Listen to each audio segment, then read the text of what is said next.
Your vehicle is equipped with manual seat adjustments for both the driver and passenger's front seats. Reach down and find this lever under the front seat. Pull up on it while you slide the seat forward or backward to a desired position.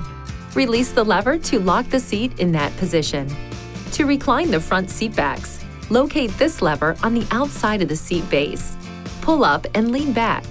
To bring the seat back upright, pull the lever and lean forward.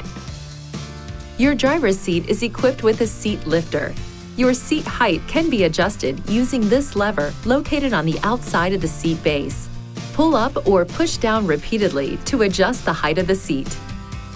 Folding the rear seats provides increased load capacity, especially important when carrying longer items. Either one or both of the rear seat backs can be folded forward to create this extra storage space when needed.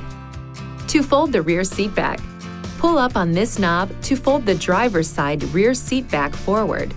Repeat this procedure for the passenger side rear seat back. When you return the rear seats to the upright position, ensure that the seats are locked into position. Please see your owner's manual for important safety information, system limitations, and additional operating and feature information.